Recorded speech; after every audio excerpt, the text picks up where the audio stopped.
Time for question of the day. This comes from Tani, who is a student in my course, the Complete Storytelling course for speaking and presenting. The question is, what are the benefits of reviewing your slides and story outline days before presenting? Well, Tani, there's a huge difference. How do you like it if you go to someone's house for dinner and you've been looking forward to it all week? They've got a nice home. They've invited you over for dinner and you walk in, it's 8 o'clock. And they say, hey, it's dinner time. Let me go to the kitchen and see if I have anything. And they open up the refrigerator. Well, there's not much there. And let me open up the freezer. Oh, I see a few old frozen hot dogs. How do you feel? Do you feel like they cared about you? Do you feel like they respected you? Do you feel like they really made an effort? I don't think so. Well, that's exactly how most people feel if you give a presentation and it's obvious you're kind of looking at the slides for the first time.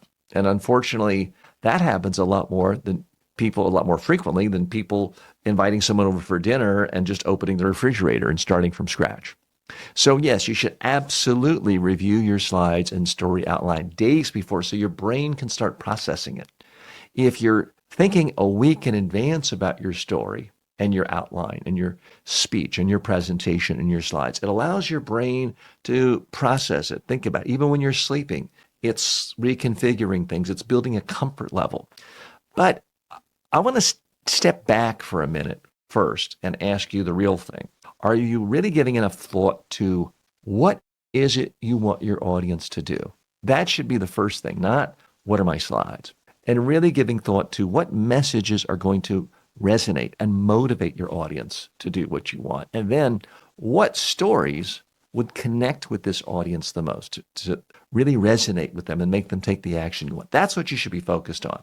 And then I'd urge you to rehearse. Now, you mentioned the word reviewing your slides. I'll be honest with you. I think just scrolling through your slides, it's not 100% worthless, but it's almost worthless. The number one thing you should do, ideally a week before your presentation, is deliver your entire presentation and record it on video. It costs nothing. You have a cell phone, presumably. Watch it. And then be a harsh judge of yourself. If you find it boring, guess what? You're right.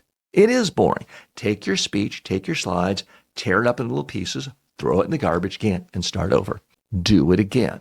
Again, ask yourself, what is it you want the audience to do? What are you trying to communicate? What messages that are important to you that are also going to be interesting and important to your audience to motivate them? Start with that. Narrow it down to a handful. Come up with stories. Then and only then do I think you should come up with a slide. If the starting point of your presentation is the slide, you've already lost. You've already failed miserably. I'm sorry. I know you didn't want to hear that, but it's true. The starting point needs to be, what are you trying to get the audience to do? What messages will make them do it? Because you can rehearse not only a week in advance, you can rehearse every day for 6 months. If you have really boring, data-dense slides, it's not going to matter. You're still going to bore people to death. So what I want you to do a week in advance is rehearse on video, preferably in front of a live audience, or at least one person. Ask them what they remember. If they remember your slides and your messages and your stories, you're in great shape. If they don't remember it, you're not ready to give the presentation.